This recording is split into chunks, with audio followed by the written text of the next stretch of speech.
Edwin Mott pressed his thumb against the marriage certificate until the paper buckled. The ink was still wet. 3 signatures, 2 witnesses, 1 groom. No bride.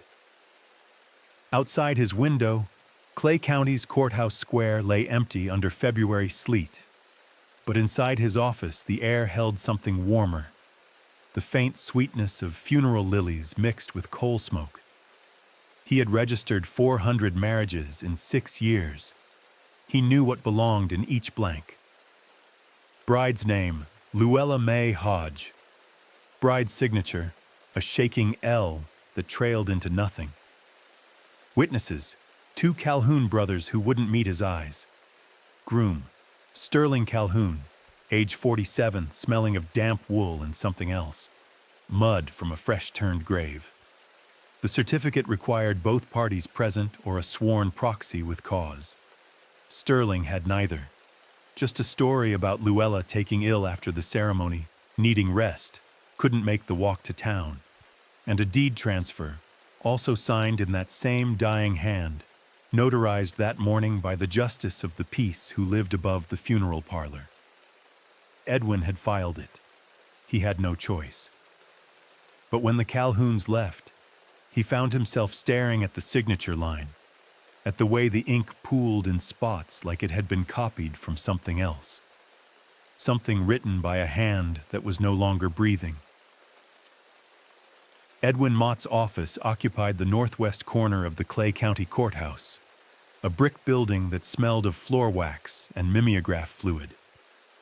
He arrived each morning at 7:30, hung his coat on the brass hook beside the door, and arranged his desk with the precision of a man who understood that county records were the only truth that survived memory.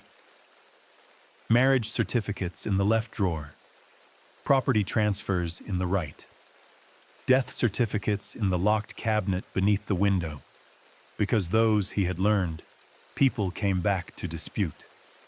Clay County, West Virginia, in 1930 was a place where most residents were born, married, and buried within 10 miles of the same creek. The county seat, Harmon, consisted of the courthouse, 2 churches, a general store, and a funeral parlor run by Virgil Sutter, who also served as justice of the peace. It was efficient. Virgil could marry you on Saturday and bury you on Sunday, and both transactions would be properly recorded by Monday morning, when Edwin opened his ledgers.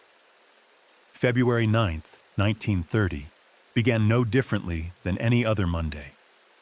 Edwin arrived to find a thin layer of ice on his window and 3 appointments penciled in his calendar. 9 o'clock, property deed. 10 o'clock, birth certificate. 11 o'clock, marriage license. Routine work. The kind that made his wife, Margaret, ask over breakfast why he never had stories to tell. What could he say? That he spent his days recording the predictable rhythms of rural life? That the most exciting thing to happen in 6 years had been a misspelled surname that took 2 hours to correct? The first appointment arrived on time. Jasper Henning, selling 12 acres of hillside to his nephew. The deed was straightforward. Edwin recorded it, collected the filing fee, 50 cents, and noted the transaction in his master ledger.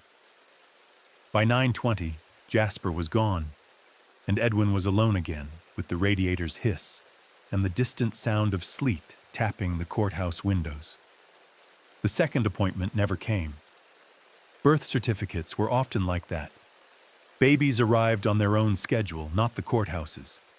By 10:15, Edwin had moved on to updating the property tax rolls, a task he found oddly soothing.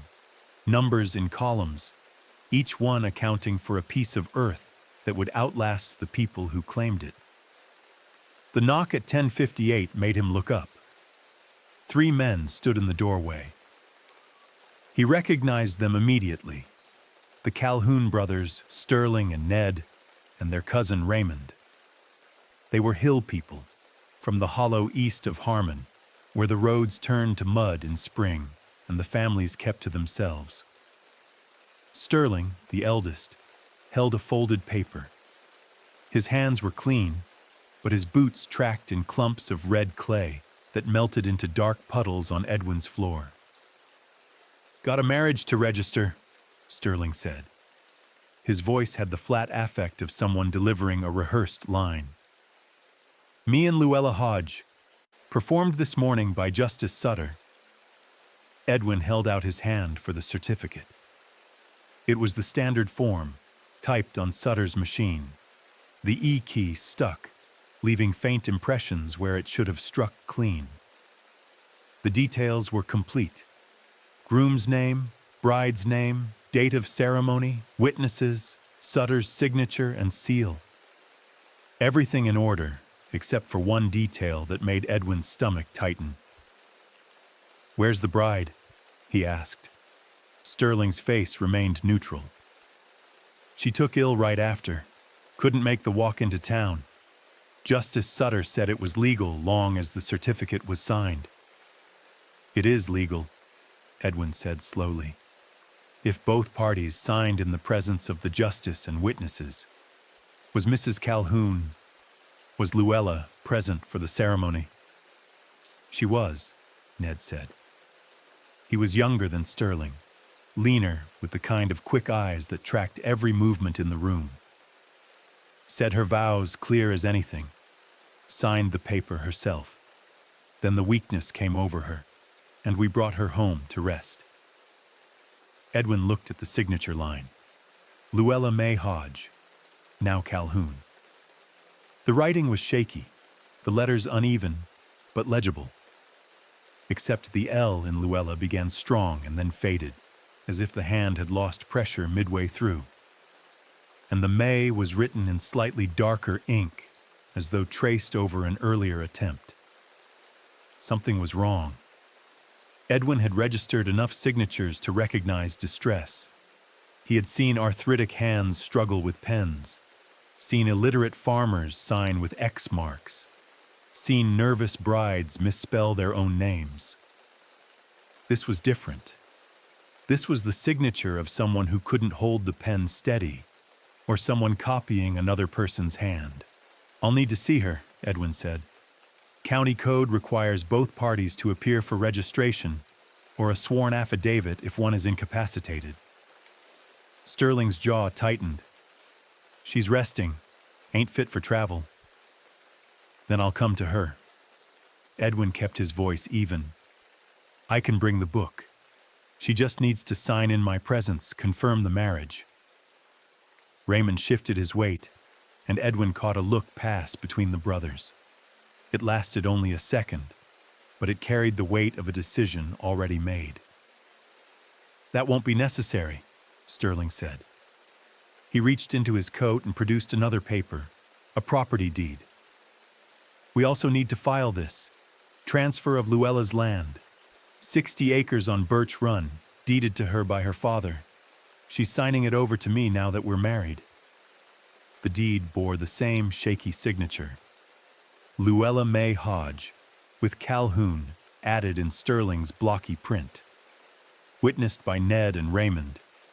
Notarized by Virgil Sutter that very morning, February 9th, 1930, at 10:15 a.m. Edwin's hand hovered over his stamp. The transaction was legal. A wife's property became her husband's under West Virginia law. If Luella had signed willingly, if she had been present and competent, he had no grounds to refuse filing. But something in the room, the smell of mud and lilies, the way Sterling's hands trembled slightly as he held the papers, the too careful silence of the brothers, told him this was not a marriage of willing hearts. He stamped the certificate. He filed the deed. He collected the dollar fee and recorded the transaction in his ledger. And when the Calhouns left, he sat alone in his office, staring at that fading L, feeling like he had just signed something far more final than a marriage certificate. Bess Turner had been a nurse for 8 years, and in that time she had learned that bodies tell stories mouths cannot. She worked at Clay County Hospital, a 12-bed facility on the edge of Harmon, that served the surrounding hollows. Most of her patients were minors with black lung, women worn thin by childbirth, children with scarlet fever or rickets. She treated them with the limited supplies available: aspirin, iodine, bandages, and the steady competence of someone who had learned medicine through necessity rather than formal training. February 10th, 1930, brought a slow shift. One minor with a crushed hand, 2 children with croup, and a memory that wouldn't let go. 3 days earlier, on February 7th, a woman had been brought in near midnight. Luella Hodge, age 23, unresponsive, skin cold and clammy, breathing shallow. The man who carried her said she had collapsed at home. Maybe pneumonia, maybe something worse. He gave his name as Sterling Calhoun, said he was a neighbor, lived up the hollow. Could they do something? They had tried. Warm blankets, stimulants, oxygen from the portable tank. But Luella never woke. Her pulse fluttered like a moth against Bess's fingers, and at 2:18 a.m. on February 8th, it stopped. Dr. Wardle, the county physician, signed the death certificate. Cause, respiratory failure, likely pneumonia. The body was released to Sutter's funeral parlor for preparation. Standard procedure, nothing suspicious. Just another poor woman from the hills who couldn't fight off winter's grip. Except now, 2 days later, Bess was sitting in the hospital's small staff kitchen, reading the newspaper over her lunch, and she saw the marriage announcement. Sterling Calhoun weds Luella May Hodge. Ceremony performed February 9th. Her coffee went cold in her cup. February 9th. Luella had died on February 8th. Bess had signed the intake form herself, had written Luella's name in the registry, had recorded the time of death. She knew the filing system. Death certificates went to the courthouse within 48 hours. Edwin Mott, the county clerk, would have received it Monday morning, the same day the marriage was registered.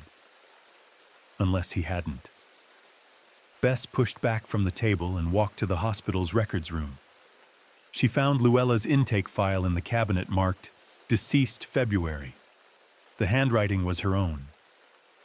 Luella May Hodge, age 23, admitted February 7th, 11:52 p.m., expired February 8th, 2:18 a.m. Dr. Wardle's signature on the death certificate dated February 8th, witnessed by Bess and the night orderly. The death certificate should have been filed with the courthouse by now. She checked the log.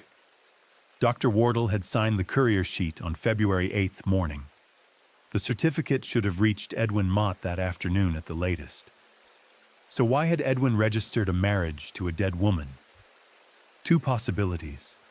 Either he never received the death certificate, or he received it after he had already filed the marriage.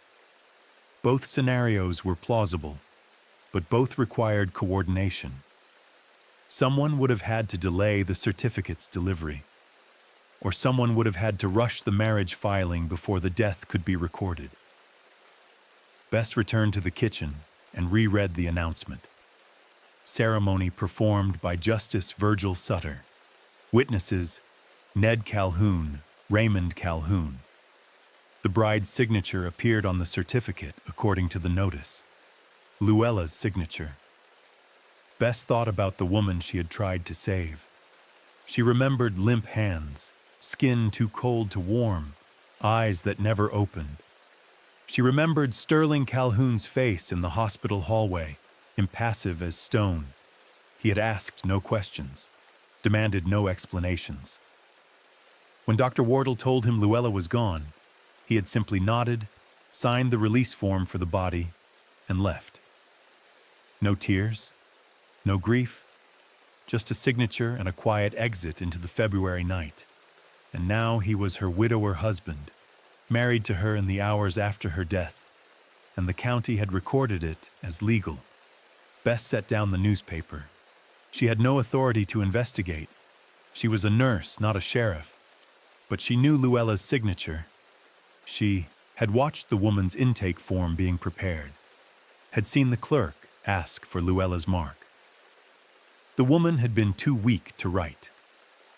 The intake form bore an X where her signature should have been, with her mark written beside it in the clerk's hand. So whose hand had signed the marriage certificate? Bess folded the newspaper and slipped it into her coat pocket. She had 1 hour before her shift ended. Enough time to walk to the courthouse. Enough time to ask Edwin Mott a question that might have a terrible answer. The courthouse was quiet when Bess arrived at 3:40 p.m. She climbed the stairs to the second floor, her shoes clicking on marble worn smooth by decades of footsteps. Edwin Mott's office door stood ajar, and through the gap, she could see him bent over his desk, a ledger open before him. She knocked. He looked up, and she saw recognition in his face. They had met before, briefly, when she had filed paperwork for a patient who needed state assistance. He waved her in. "Miss Turner," he said, "what can I do for you?" She closed the door behind her and placed the newspaper on his desk. "I'm here about Luella Hodge." Edwin's face went still. He looked at the announcement, then at Bess, and something passed between them, a shared understanding that the thing they were about to discuss had weight. "You were at the hospital," he said. Not a question. He had already guessed. "She died," Bess said. "February 8th, 2:18 a.m. I was there. I signed the death certificate." Edwin closed the ledger and opened his desk drawer. He removed the marriage certificate and laid it beside the newspaper. "This was filed February 9th, 10:58 a.m. I received no death certificate before then." "Did you receive one after?" He hesitated. "No." They looked at each other. The radiator hissed. Outside, sleet had turned to rain, and the sound of it on the courthouse roof was like static. "The Calhoun brothers brought this," Edwin continued. "Sterling, Ned, Raymond. Sterling claimed he married Luella that morning, that she took ill afterward and couldn't come in person. He had the certificate, signed by Justice Sutter, and a property deed transferring her land." "Her land," Bess repeated. 60 acres on Birch Run, deeded to her by her father, worth maybe $2,000, enough to matter in Clay County. Bess leaned forward. "So they married her after she died, or forged her signature while she was dying?" Edwin's voice was low, careful. "Either way, it's fraud, but proving it requires evidence. A witness. Someone who saw them fake the signature or coerce her into signing before she lost consciousness. Or someone who can confirm she was already dead when the ceremony supposedly happened." Edwin tapped the marriage certificate. "Justice Sutter performed the ceremony. If he's complicit, he'll swear she was alive and willing. And if he's being paid, he'll stick to that story no matter what." Bess thought about Virgil Sutter. He was a squat man with a gray beard, known for performing cheap marriages and cheaper funerals. His business relied on volume and discretion. If the Calhouns had paid him to backdate a ceremony, to sign a certificate for a woman already in his mortuary, Sutter would do it without question. And who would challenge him? He was the justice of the peace, the notary, the undertaker. His word carried the weight of 3 offices. "What about the death certificate?" Bess asked. "Where is it now?" "I don't have it. It should have been filed by now, but it hasn't arrived. Dr. Wardle signed it the morning of the 8th. I saw him put it in the courier bag for the courthouse." Edwin's eyes narrowed. "Who delivers the mail?" "Harold Pitts. He runs parcels between the hospital and the courthouse twice a week." "Did he deliver that morning?" "He should have." but I wasn't there to see him collect the bag. Edwin stood and moved to the filing cabinet. He pulled out the logbook for death certificates and flipped to February. His finger traced down the page. Last entry is February 4th. Nothing since. Someone had intercepted the certificate. Or someone had paid Harold Pitts to delay it. Or Dr. Wardle, overwhelmed and overworked, had simply forgotten to send it. Any of those scenarios was possible. All of them were convenient for Sterling Calhoun. "What do we do?" Bess asked. Edwin closed the logbook. "You go to Sutter's funeral parlor. Ask to see Luella's body. If it's still there, if it hasn't been buried yet, you can verify the time of death.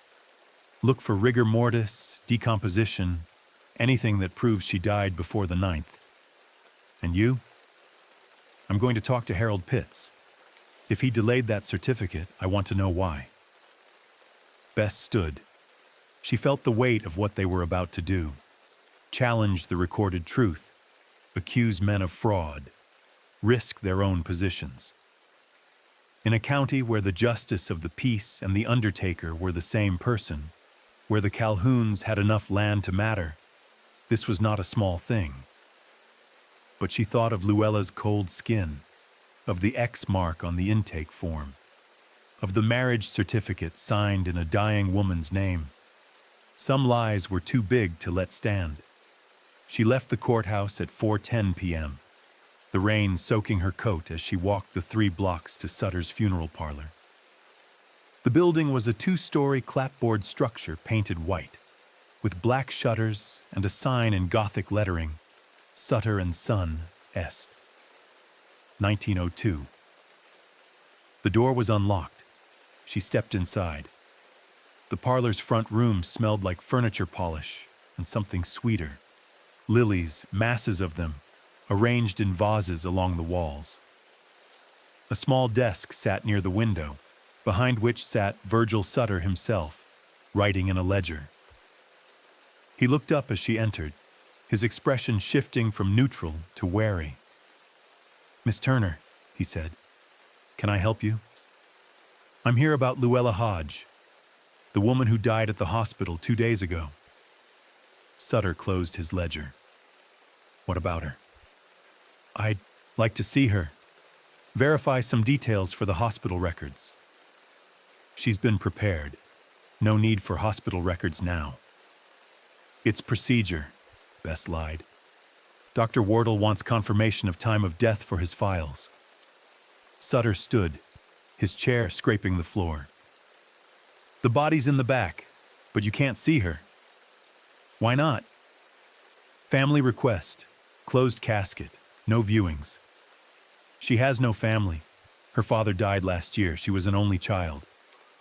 "Her husband requested it, Sterling Calhoun. He's the next of kin now."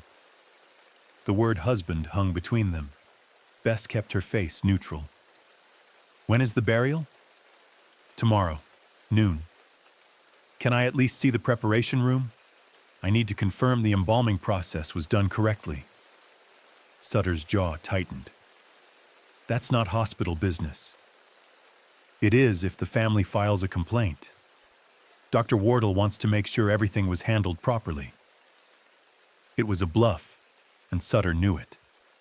But he also knew that refusing would raise questions. He gestured toward the back hallway. "Fine, but don't touch anything." He led her through a narrow corridor to a room at the building's rear. The door was locked.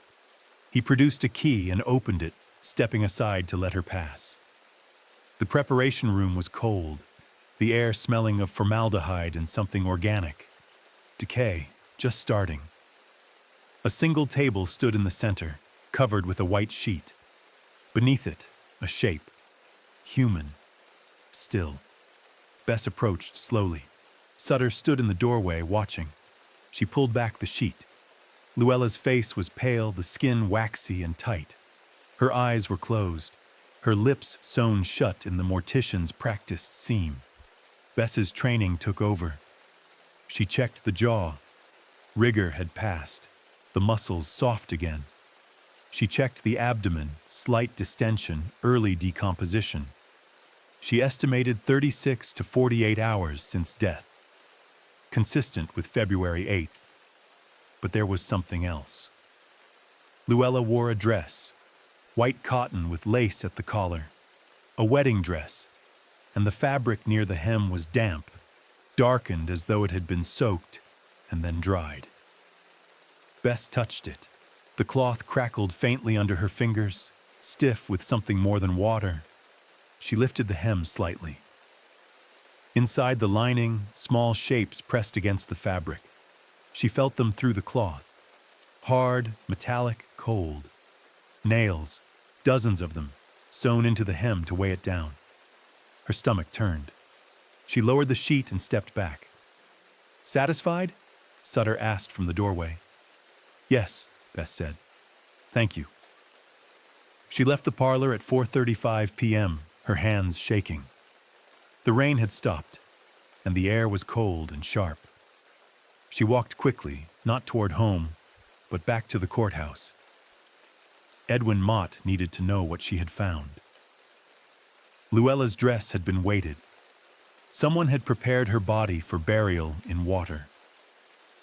Edwin Mott found Harold Pitts at the post office, a narrow building wedged between the general store and the bank. Harold was 63 years old, bald except for a fringe of white hair, and he had been delivering mail and parcels in Clay County for 40 years. He knew every address, every shortcut, every family's business. He was also, Edwin suspected, easily swayed by money. Harold was sorting packages when Edwin arrived at 5 p.m. The post office was closing, the lamps already dimmed. Edwin waited until the last customer left, then approached the counter. "Harold," he said, "need to ask you about a delivery." Harold looked up, his face creasing into a polite smile. "Sure thing, Edwin. What do you need?" "Death certificate. Sent from the hospital on February 8th morning. Should have reached my office by that afternoon. It didn't." The smile faded. "You sure it was sent?" Dr. Wardle signed the courier log. The certificate was in the bag. Harold set down the package he was holding. "I picked up the hospital bag that morning, delivered it to the courthouse around 2 p.m., left it with Mrs. Grimes in the assessor's office, like always. Mrs. Grimes never brought it to me. That ain't my problem. I delivered it." Edwin leaned on the counter. "You're sure you delivered everything in the bag? You didn't take anything out? Maybe set something aside for later?" Harold's face went red. "I don't steal mail. I'm not saying you stole it. I'm asking if someone paid you to delay it." Silence. The clock on the wall ticked. Outside, a truck rattled past. "Harold," Edwin said quietly, "if someone offered you money to hold back that certificate for a few hours, I need to know. This isn't about you. This is about a woman who died and a marriage that shouldn't have been filed." Harold's hands gripped the counter edge. "I don't know what you're talking about. Luella Hodge. She died February 8th. Her death certificate should have been filed before her marriage certificate. But it wasn't. Someone made sure of that." Harold said nothing, but his eyes flickered toward the back room just for a second, and Edwin knew. "How much did they pay you?" Edwin asked. "I didn't—" "How much?" Harold exhaled slowly. $20. Sterling Calhoun met me at the hospital that morning. Said he needed the courier bag held for a few hours. Said there was a mistake in one of the forms, and he'd bring it back by evening. Gave me $20 to keep it quiet." "And you gave him the bag?" "He said it was just a delay, that it wouldn't hurt nobody." Edwin felt the anger rising but kept his voice level. The bag had a death certificate in it. Sterling needed that certificate delayed so he could file a marriage to a dead woman. You helped him commit fraud. Harold's face crumpled. I didn't know. I swear, Edwin, I didn't know what was in that bag. But you knew it was wrong. You knew holding back a courier bag for money was wrong. $20. Harold's voice cracked. My wife's sick. We needed the money. Edwin straightened. There was no point in further recrimination. Harold had been a tool, nothing more. The crime belonged to Sterling Calhoun. Where's the death certificate now? Edwin asked. Sterling brought it back that evening, around 8 p.m. Said everything was sorted. I put it back in the bag and was supposed to deliver it the next morning. But by then, he stopped. By then the marriage was already filed, Edwin finished, and the death certificate would only raise questions. I didn't deliver it, Harold admitted. Sterling came by again, said he'd take care of it himself. Gave me another $10 to forget the whole thing. So Sterling has the death certificate. I guess. Edwin turned to leave, then paused. Harold, if anyone asks, you tell them the truth. You don't lie to protect Sterling Calhoun. Understood? Harold nodded, his face pale. Edwin left the post office and walked back to the courthouse. The building was locked for the night, but he had a key. He climbed to his office, lit the lamp, and sat at his desk. Bess Turner arrived 20 minutes later, soaked from the renewed rain. She told him what she had found. The weighted dress, the nails sewn into the hem, the body prepared for burial in water. Edwin listened, and when she finished, he told her about Harold Pitts, the delayed certificate, the $30 paid to keep a lie alive. They sat in silence, the lamplight casting shadows on the walls. Outside, the rain drummed harder. They're going to bury her tomorrow, Bess said. Noon. Once she's in the ground, there's no proof. We need to stop the burial, Edwin said. Get an exhumation order. Examine the body properly. Who grants exhumation orders in Clay County? Edwin's jaw tightened. Justice of the peace. Virgil Sutter. The man who had performed the fake marriage. The man who had prepared the body. The man who stood to lose his office if fraud was proven. We need the sheriff, Bess said. Edwin shook his head. Sheriff Taylor's up in Charleston for the week, some kind of training. His deputy, Horace Mills, is in charge, and Horace is Ned Calhoun's cousin. The systems protect the guilty. Bess left the courthouse at 6:30 p.m., exhausted but unable to rest. She walked home through the rain, her mind churning. The nails in Luella's dress haunted her. Someone had planned that detail. Someone had known the body would be hidden in water and wanted to make sure it stayed down. Her boarding house room was small but warm, heated by a coal stove in the corner. She changed into dry clothes and sat at her desk, staring at the wall. She thought about the systems Edwin had named: the sheriff, the justice of the peace, the deputy, all connected, all complicit, either through action or willful ignorance. What would you do faced with a crime that the authorities had no interest in stopping? Speak up and risk your job? Stay silent and carry the weight of knowing? Bess had already chosen, but choice required action, and action required evidence. The weighted dress was suspicious, but not definitive. The delayed death certificate was damning, but Harold Pitts could be pressured to recant. She needed something undeniable, something that proved Sterling Calhoun had not only married a dead woman, but planned the whole scheme in advance. She thought about Virgil Sutter's parlor, the locked preparation room, the way he had hesitated before letting her in. He was hiding something more than a body. At 7 p.m., she left her room and walked back through the rain to the funeral parlor. The building was dark, the front door locked. She went around to the alley and found the side entrance. a narrow door near the coal chute. She tried the knob. Locked. She was not a criminal. She had never broken into anything. But she thought of Luella's sewn lips, of the nails weighing down her dress, and she picked up a loose brick from the alley and struck the door's lock once, twice, until the wood splintered and the door swung inward. The interior was black. She used a match to find a lantern, lit it, and moved through the hallway to the preparation room. The door was still unlocked from her earlier visit. She pushed it open. Luella's body lay where Bess had left it, covered by the sheet. Bess ignored it. She was looking for something else. Records, ledgers, anything that might document the transaction. She found it in Sutter's office, a small room off the main parlor. The desk held a single ledger, open to the current month.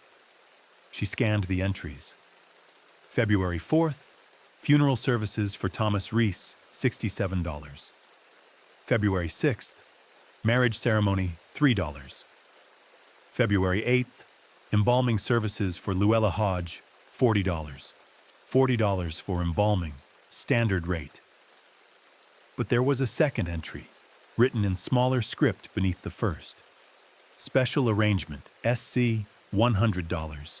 SC, Sterling Calhoun, $100. For what? Bess turned the page. The next sheet was blank except for a single line at the top, written in Sutter's hand. JP service, February 9th, $50.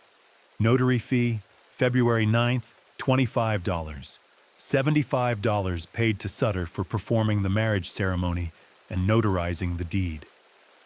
But the ceremony was fake. Luella was already dead. So Sutter had charged Sterling $75 to backdate a marriage certificate and notarize a fraudulent signature. Bess kept reading. Another entry, further down, sealed room, February 9th, $25. Sealed room. Bess's breath caught. She thought of the preparation room, the locked door. Sutter had been paid to seal Luella's body away, to make sure no one examined it too closely before the burial. She turned the page again. This one was filled with calculations, figures, dates, acreage. At the top, in Sterling's blocky print, Birch Run parcel, 60 acres, assessed value $2,000. Sale price pending survey. Buyer, Consolidation Coal Coction, Consolidation Coal. One of the largest mining companies in West Virginia. They had been buying land across Clay County for years, consolidating parcels for strip mining. 60 acres on Birch Run would be prime territory, close to the railroad, easy access, rich seams. Sterling hadn't married Luella for love. He had married her for her land. And once the deed was filed, he could sell to Consolidation Coal and pocket the profit. Bess photographed the ledger pages in her mind. She had no camera, no way to copy them, and left the parlor, locking the broken door behind her as best she could. By the time she reached Edwin's home at 8:15 p.m., she was shaking. She told him everything: the ledger, the payouts, the coal company. Edwin listened, his face hardening with each detail. "We have to go to the state authorities," he said. "The county's compromised, but the Attorney General's office might listen." "That takes time," Bess said. "The burial is tomorrow at noon. Once Luella's in the ground, even an exhumation order will take weeks to process. Then we stop the burial." "How?" Edwin stood. "We go to the cemetery. We tell the gravedigger that the burial's been postponed. We create enough confusion that Sterling can't proceed on schedule. And if he shows up anyway?" Edwin met her eyes. "Then we make it very clear that what he's doing is murder dressed as marriage. And we make sure everyone in town knows it." It was a thin plan, built on hope and bluffing, but it was all they had. The cemetery sat on a hill east of Harmon, overlooking the valley. The graves were simple, field stones and wooden markers, with only the wealthiest families able to afford granite headstones. A small chapel stood at the hill's crest, unused except for funerals. And at the base, in a tool shed that smelled of damp earth and rust, lived Moses Kane, the gravedigger. Moses was 72 years old, black, and had dug graves in Clay County for 50 years. He had buried miners, mothers, children, and criminals. He asked no questions and took no sides. His job was to open the earth and close it again, and he did it with the steady competence of someone who understood that death was the only certainty. Edwin and Bess found him at the cemetery at 9 p.m., carrying a lantern through the rows of graves. He was marking the plot for Luella's burial, a spot near the back, beneath a bare oak tree. He looked up as they approached, his face unreadable in the lantern light. "Mr. Mott," he said. "Miss Turner, little late for a visit." "We need to talk to you about tomorrow's burial," Edwin said. Moses set down the lantern. "Luella Hodge, noon service. Already dug the hole." "We need you to delay it." Moses's eyebrows rose. "Delay a burial? That ain't done?" "The marriage is fraudulent," Bess said. "She was already dead when Sterling Calhoun claimed to marry her. We're trying to stop him from burying the evidence." Moses looked between them. "You got proof?" "We have a hospital intake showing she died on the 8th, Edwin said. "We have a marriage certificate filed on the 9th, and we have a ledger showing Sterling paid Virgil Sutter to backdate the ceremony." "Then take it to the sheriff." "The sheriff's in Charleston. The deputy is Sterling's cousin, and the justice of the peace is Virgil Sutter." Moses absorbed this. "So you're asking me to refuse to bury a body on the word of a county clerk and a nurse, against the orders of a justice of the peace and a paying customer?" "Yes," Bess said. Moses was silent for a long moment. Finally, he said, "I've lived in this county my whole life. I've buried people who were loved and people who weren't. I don't judge, but I also don't help cover up murders." He looked at Edwin. "You sure this is murder?" "I'm sure it's fraud. And if Sterling gets away with it, he'll sell Luella's land and disappear. She'll be buried in a dress weighted with nails, and no one will ever know what really happened." Moses nodded slowly. "I'll delay the burial. I'll tell Sterling the ground's too frozen, that I need another day to finish the hole. That'll buy you time, but not much." "How much?" 24 hours, maybe less. Sterling's not a patient man." It was something. Edwin thanked Moses and turned to leave, but the old man's voice stopped him. "Mr. Mott, you know what you're starting here? Sterling Calhoun's got brothers. He's got cousins. They don't take kindly to being challenged, and they've got land, money, and the kind of reputation that makes people look the other way." "I know," Edwin said. "And you're still going to stop this?" "Yes." Moses smiled faintly. "Then you better do it right, because if you fail, you'll be the next one in a hole like this." They left the cemetery at 9:30 p.m., the lantern's glow fading behind them. The rain had stopped, and the air was sharp with cold. Edwin's mind raced with the logistics of what came next. They had 24 hours. Not enough time to contact the state attorney general. Not enough time to gather a formal investigation, but maybe enough time to force Sterling into a mistake. "What's our next move?" Bess asked as they walked back toward town. "We go public," Edwin said. "We tell people what's happening. Make enough noise that Sterling can't bury this quietly." "Who do we tell?" "Everyone who'll listen." Reverend Marcus Tully had led the First Baptist Church of Harmon for 23 years. He was a tall man with a gray beard and a voice that carried across the pews every Sunday. He preached about sin and redemption, about the hard road to heaven and the narrow gate. And he performed weddings, funerals, and baptisms with the solemnity of someone who believed his words carried weight beyond the mortal world. Edwin and Bess found him at the church the next morning, February 11th at 8 a.m.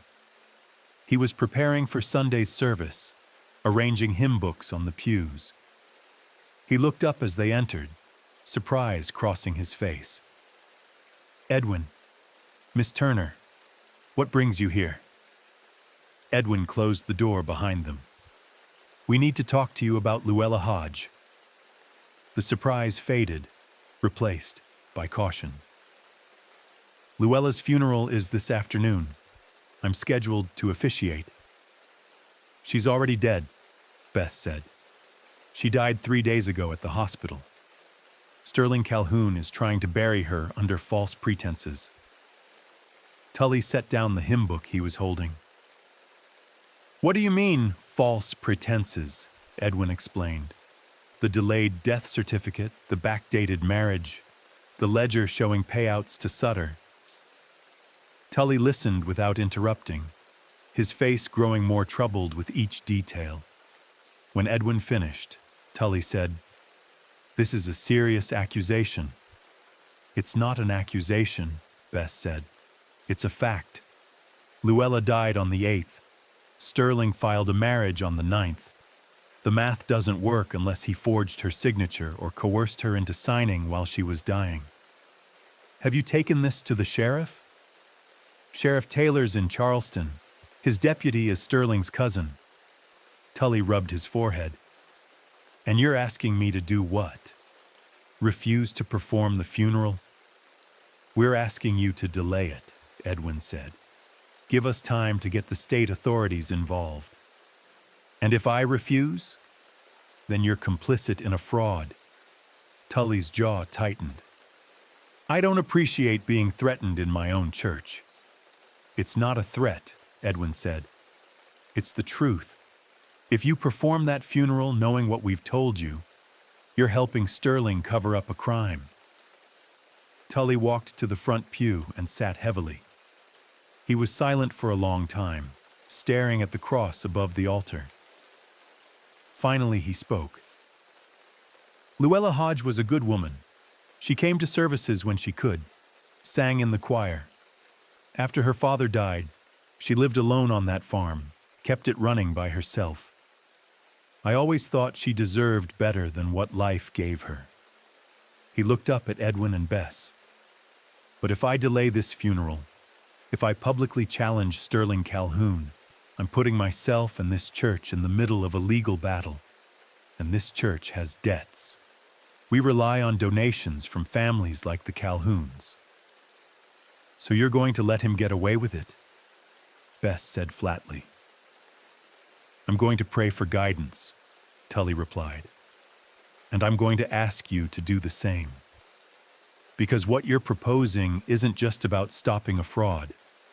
It's about tearing apart the social fabric of this county. Sterling has family. He has allies.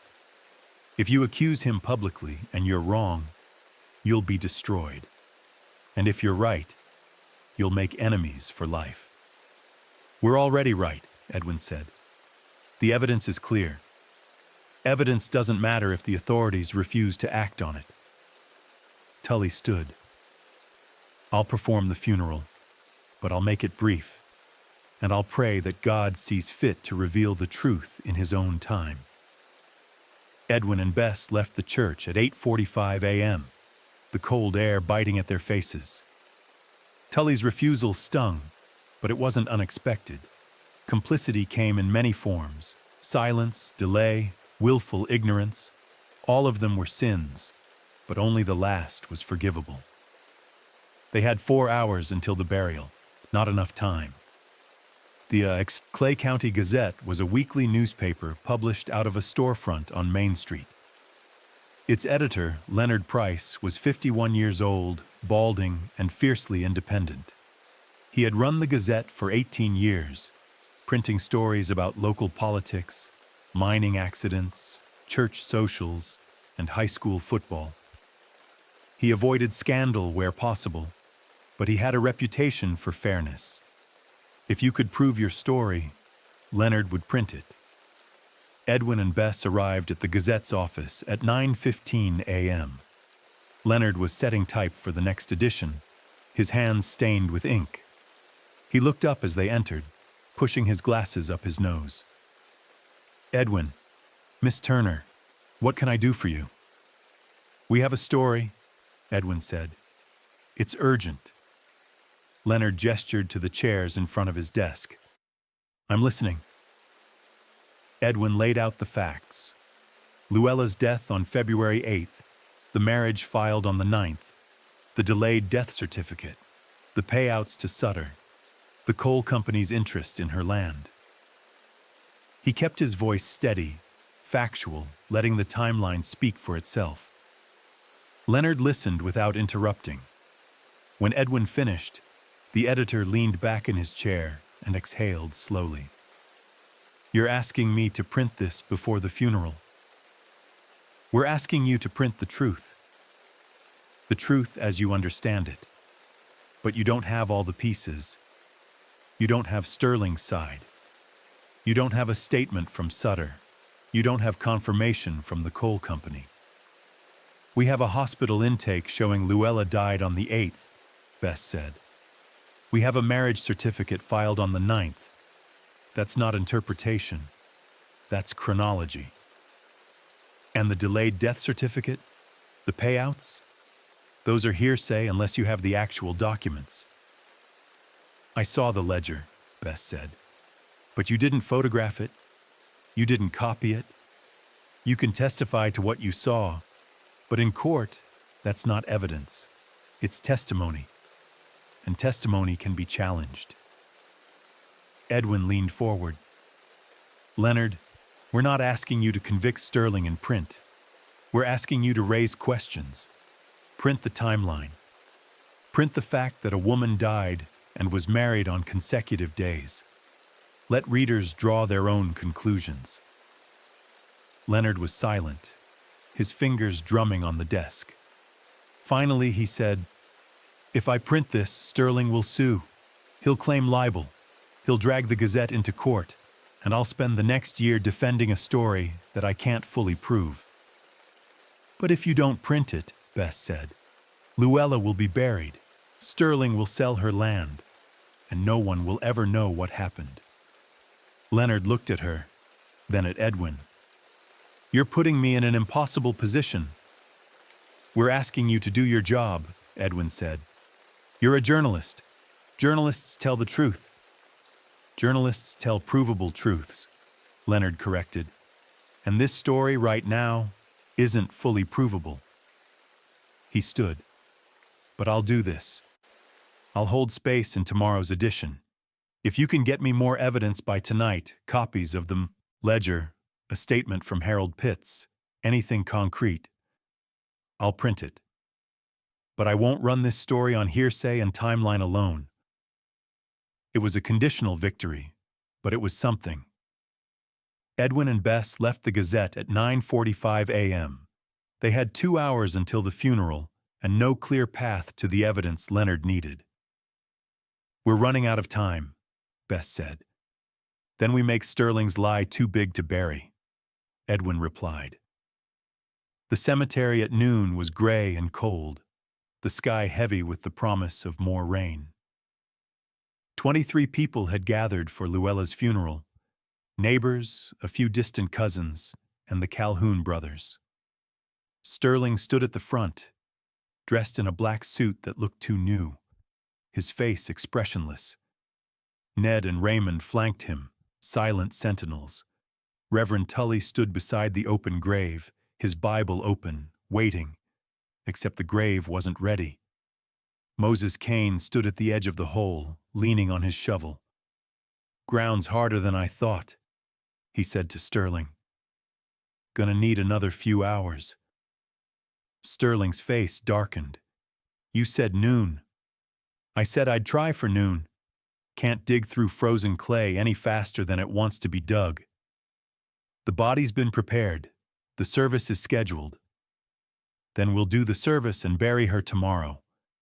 Moses's voice was calm, implacable.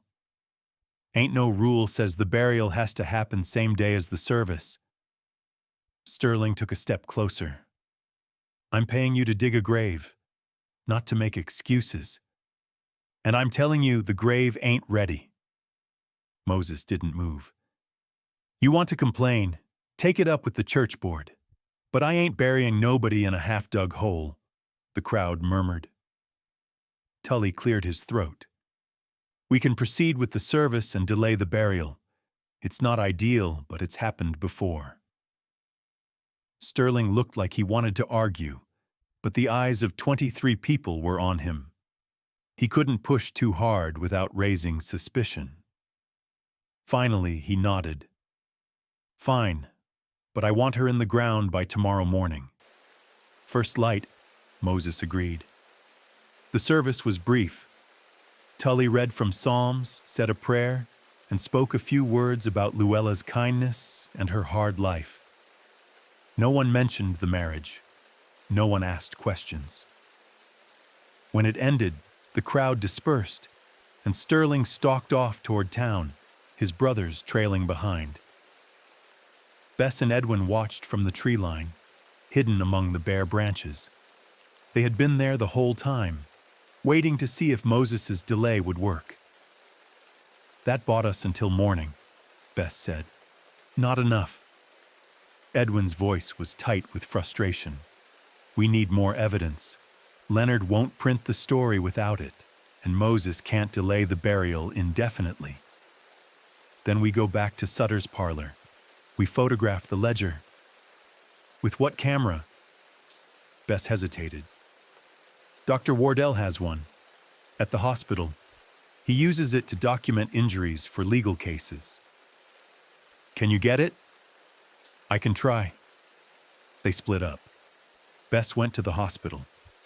Edwin returned to the courthouse, where he spent the afternoon combing through property records, tracing the history of Luella's land. He found the original deed, issued to Luella's father in 1902.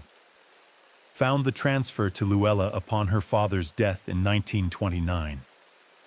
Found a survey from 1927 showing coal seams beneath the property, marked as commercially viable. Consolidation Coal had known about those seams. They had been buying land around Birch Run for 2 years, paying top dollar. Luella's 60 acres were the final piece, and Sterling had found a way to take them. Bess returned to the courthouse at 5 p.m., carrying Dr. Wardell's camera, a boxy Kodak that used glass plates. He thinks I'm documenting a workplace injury, she said. I have until morning to return it.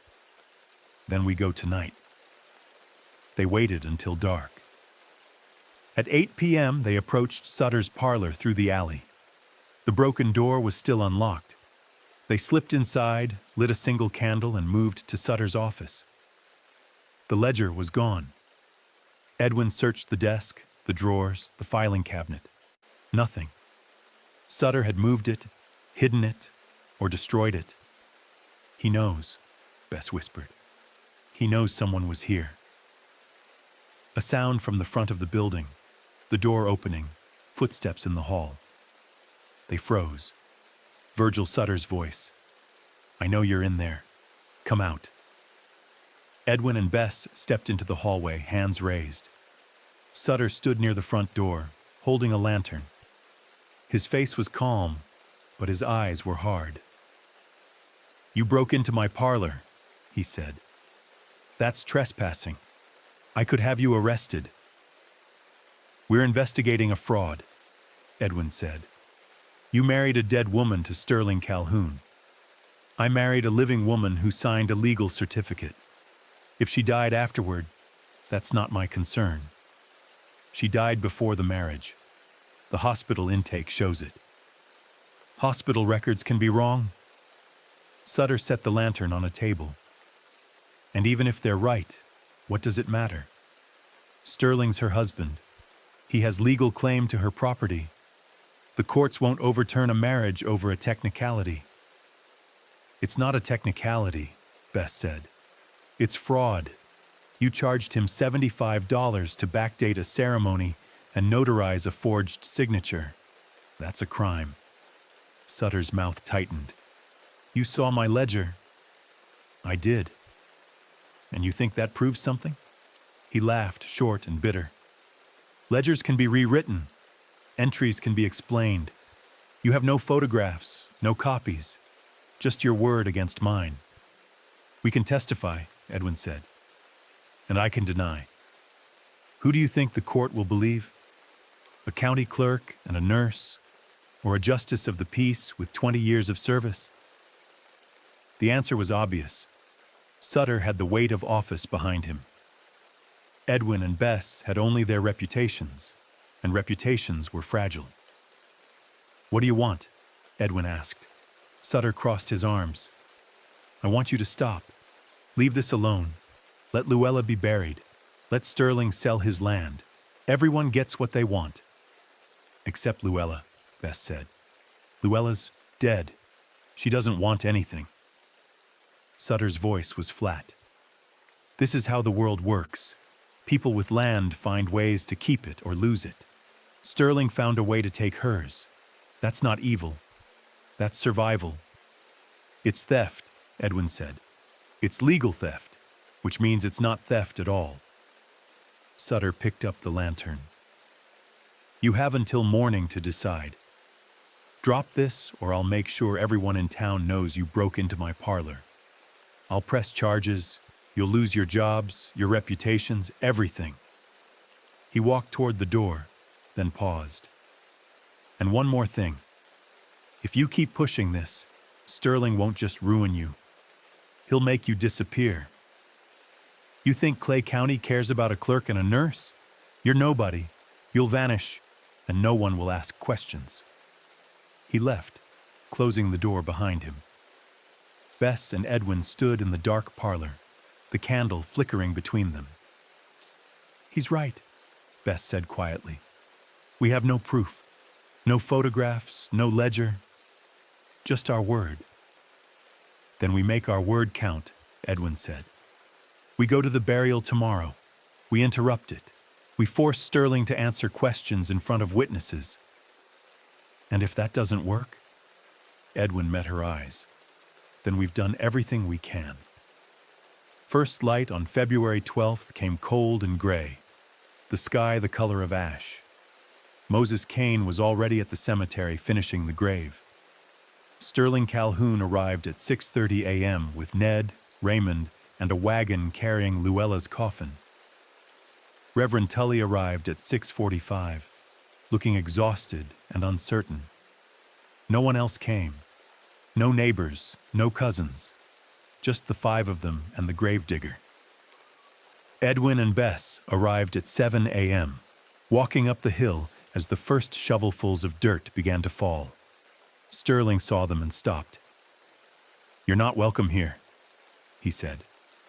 We're witnesses, Edwin replied. And we have questions.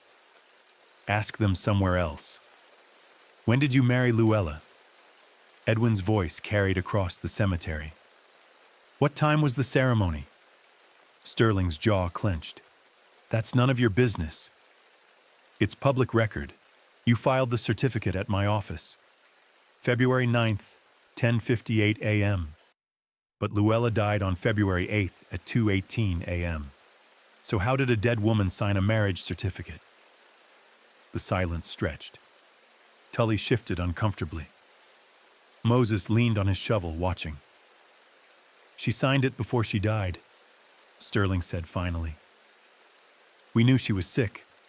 We got married early, just in case. Then why didn't you file it earlier? Bess asked. Why wait until the day after her death? I was grieving. You were covering your tracks, Edwin said. You paid Harold Pitts to delay the death certificate.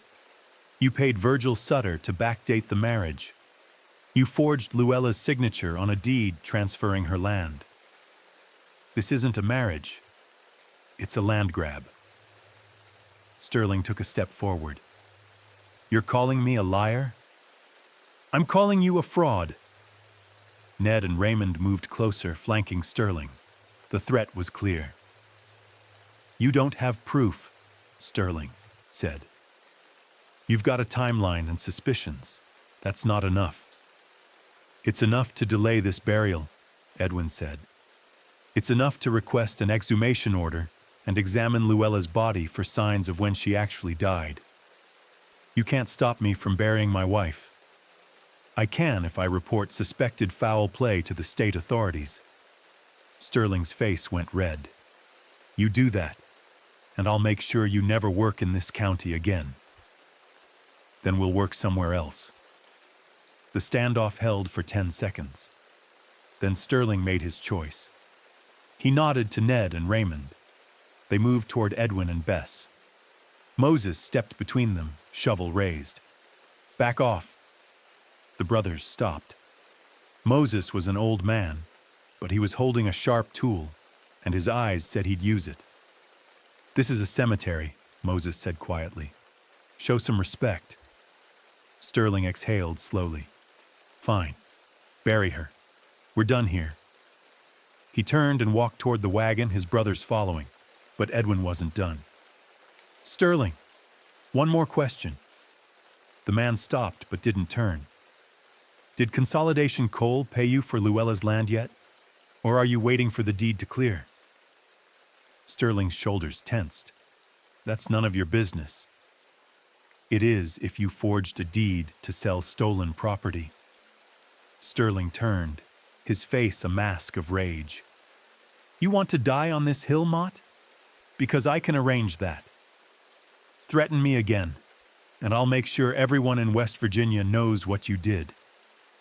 Sterling stared at him for a long moment, then spat into the dirt and left. The burial proceeded. Moses lowered the coffin, Tully said a final prayer, and the grave was filled. By 8:30 a.m., Luella Hodge Calhoun was in the ground.